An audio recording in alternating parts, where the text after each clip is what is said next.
Hi everyone, my name's Anita, and this is 5-Minute Travel.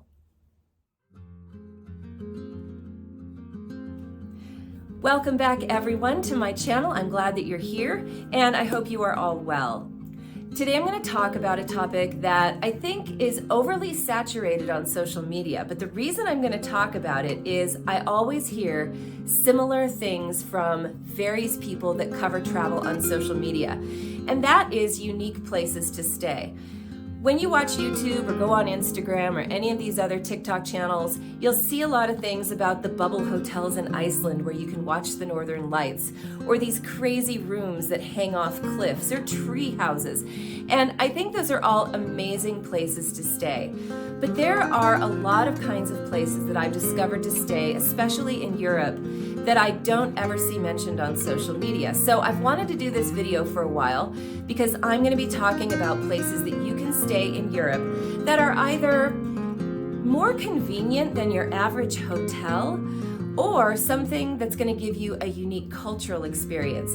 Now, the first two I'm going to cover are, I think, things that a lot of people already know about.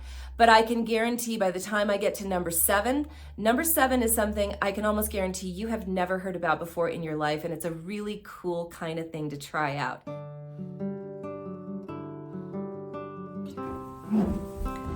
So the first kind of option that I'm going to talk about today is one that either people love it or hate it, and that is Airbnb. Now, I'm not going to talk about just renting apartments on Airbnb because that's something that's very common. But one of the things I'm always surprised that people don't necessarily know about are that you can rent a private room in someone's home through Airbnb. Now, I've done this many times. I often end up traveling solo for a variety of reasons, and I will want a place where I feel secure as a solo traveler. And I find that private rooms in homes are actually a really good option. Number one, if I don't show up at the end of the night, somebody actually is going to miss me because I have a personal relationship with the person who owns the home. And secondly, I always love getting local advice from people who actually live in the place that I'm staying. I think it's a very great option for anybody who really wants a good experience. And even if you're a couple or a family, there are lots of options, anywhere from $40 a night in Europe all the way up to around $100, depending on the niceness of the home and the quality of the lodging and whether or not they make breakfast for you. So that's one really good option to start with. So number two is one that I stopped doing years ago because, let's face it, I'm a woman of a certain age. But I have started trying this option again because of something that they offer now that they never did in the past.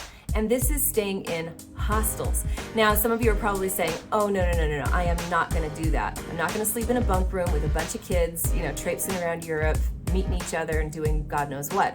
But what this is private rooms in hostels. Now, there's a huge range of hostels, and you can tell when you read the reviews, is it a party hostel that I would never want to touch with a 10-foot pole? Or is this a fairly nice hostel where they don't really tolerate that sort of thing? So I tend to go with the higher end hostels, and the private rooms in these hostels are actually very nice. They're appropriate for single travelers. They're also appropriate for couples or friends. And I've used quite a few of them in the last couple of months as I've been traveling. For example, I stayed at one in Rome that was part of the Generator chain of hostels, and they are actually a very nice chain of hostels that exist in most big European cities now. I got a private room in Rome, 2 big double beds, private bathroom, very nice, for $80, and it included breakfast on their rooftop terrace. And almost all hostels across Europe have private rooms now. I've paid as little as $40 for a private room. I've paid as much as $130 for a very nice hostel in high season in the middle of a major city. But truly, when you compare that with other kinds of hotel prices, it's a bargain in a lot of places. So that's number two. I think you should try that one. So number three is one that I've never seen in the US. Now, if you have, leave me a comment below because I've not seen it and I would love to know if it exists. Like I said, I often end up traveling solo when I'm in Europe. And when I do that, I don't often spend a lot of time in my hotel room. I'm just that kind of traveler. Once I check in, I drop my stuff, I get settled, and I'm out. And I don't come back to my room usually until just maybe an hour before I want to go to bed, sometimes a little earlier, but honestly, I don't hang out in my hotel room. So I don't want to pay a lot of money. I just want a place where I can sleep. So one of the things I've found are single beds in hotels, B&Bs, pensions, and other kinds of lodging. And literally, you get what's in American English a twin bed, a single. And when you find these rooms, I think it's great because they are much less expensive and they are equally as comfortable as any other larger room in whatever hotel, B&B, pension, or other lodging you're staying in. Now, how to find these is a little trickier, but I found a trick that makes it pretty easy. I go to booking.com, I put in the dates of my travel, I put in the city I'm going to or wherever I'm going, and then I will change the setting to one traveler. And if you do that, you are going to see all kinds of options in the city that you're staying that have single beds. I have done this in almost every country in Europe that I've traveled to. I've done it in the UK, both in London and smaller villages. I've done this in Italy, in Rome, and in smaller villages. I've done it in the UK, so found these all over France, and I've also found these up in Scandinavia. They do exist quite regularly and quite normally in Europe. So give that a try next time you're by yourself and see if you can find a really good place to stay that's a single bed that's a lot less expensive but equally as nice. It'll cost you anywhere from $40 a night, and I think the most I've ever paid is $90 a night for one of these single rooms, even in high season. Now, the next four I'm going to talk about are the ones that fall under more cultural experiences. So number 4 is going to be convents and monasteries. Now, when I tell people that I stay in these, the first question I get is, are you Catholic? Why would you stay there? And no, I'm not particularly Catholic and I'm not particularly religious either, but I love history and I love staying in interesting historical places. Now, convents and monasteries are more common in Southern Europe. You will find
I'll put the links below for places and resources that you can find them.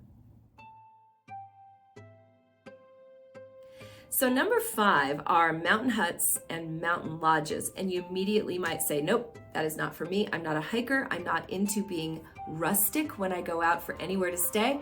No, thank you. Let me try to change your mind though. All across the Alps in Italy, Switzerland, Austria, Slovenia even, other countries like that, you are going to find mountain huts and mountain lodges. And there is a massive range. You can have anywhere from a very rustic hut with a few bunk beds inside and a camp stove to luxury lodges that will compete with any of the best hotels in the world. So I'm going to profile an area of the Alps that I love and have gone to frequently for the last 30 years, and that's the Dolomites. What I'm going to show you are 3 different kinds of mountain huts or mountain lodges to give you a sense of what's available. So the first one I'm going to show you is one of the more rustic options. It's called the Langkofelhutte or Refugio Vicenza.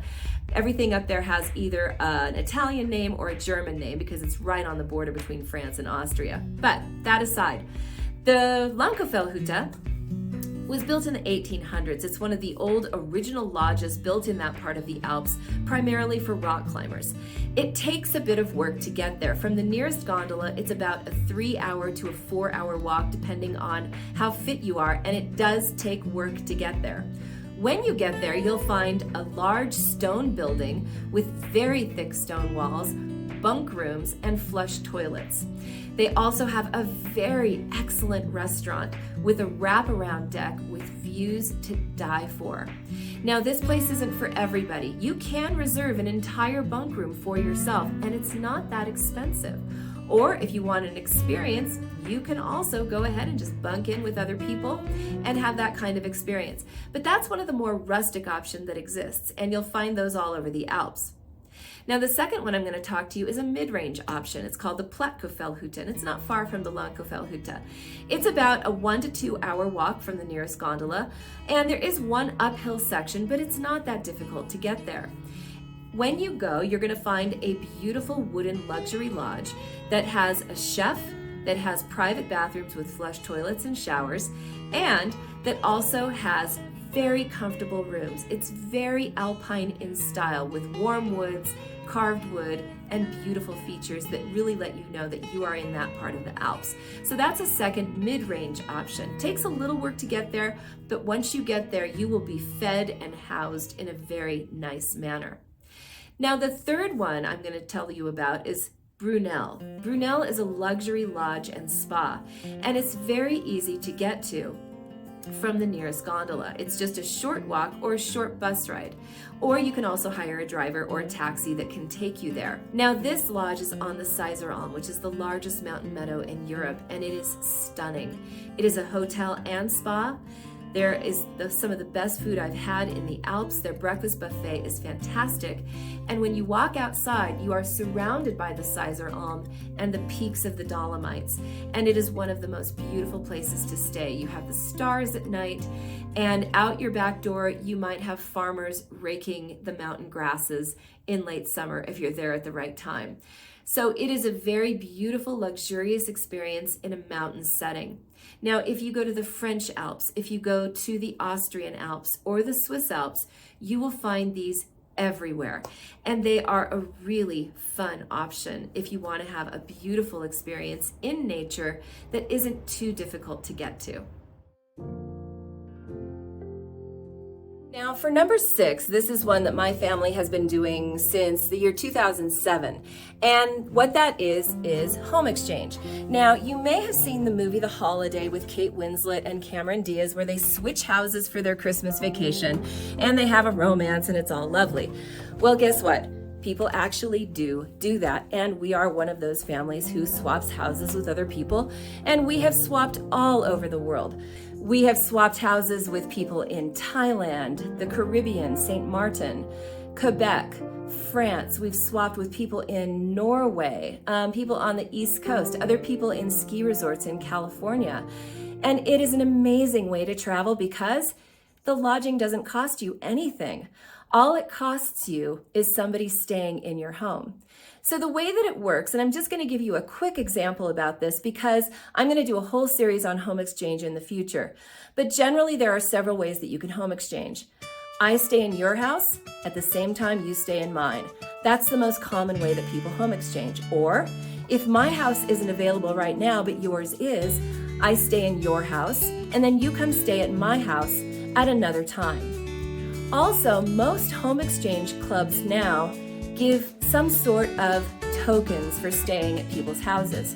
So the way that that works is if I allow you to come stay at my house when I'm not there, you give me some sort of token or points or globes or whatever it is that the website uses, and then I have them.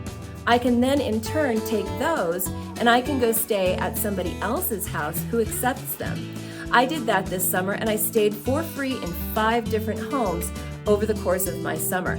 And it is a fantastic way of getting to know a culture because you're going to the grocery store, you're getting to know the neighbors, and you're experiencing all of the kinds of things that you experience when you live in a place. So home exchange is amazing. And again, I'm going to do a whole series on that soon. If you have questions though about it, put them in the comments below and I'd be happy to answer your questions.